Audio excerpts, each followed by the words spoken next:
Minsan si Jesus ay tinanong ng mga Pariseo kung kailan itatatag ang kaharian ng Diyos.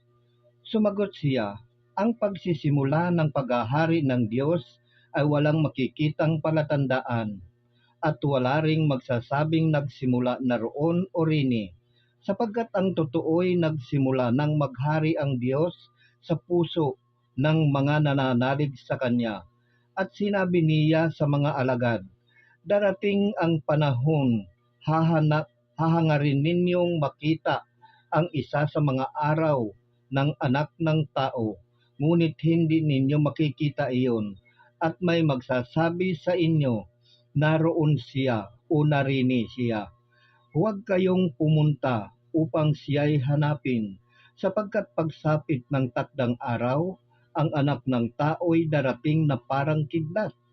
Ngunit kailangan munang magbata siya ng maraming hirap at itakwil ng mga tao sa ngayon. Ang pagparito ng Anak ng Tao ay matutulad sa kapanahunan ni Noe. Noon ang mga tao'y nagsisikain at nagsisiinom, nag-aasawa hanggang sa araw na sumakay si Noe sa daong. Dumating ang baha at natangay silang lahat. Gayon din noong panahon ni Lot, ang mga tao'y nagsisikain at nagsisiinom, namimili at nagbibili, nagtatanim at nagtatayo ng bahay.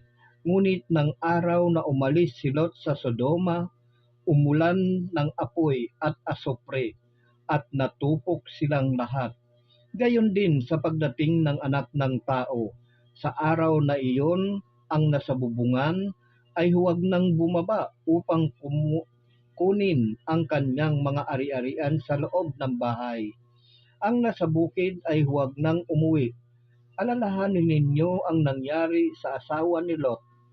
Ang sinumang magsikap na iligtas ang kanyang buhay ay mawawalaan nito, ngunit ang sinumang mawalaan ng kanyang buhay ay siyang magliligtas nito.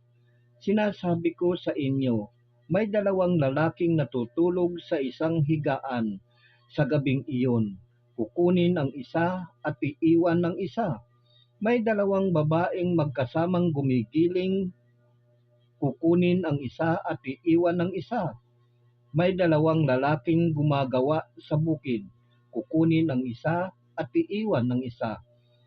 Saan po, Panginoon? Tanong ng kanyang mga alagad. Sumagot siya,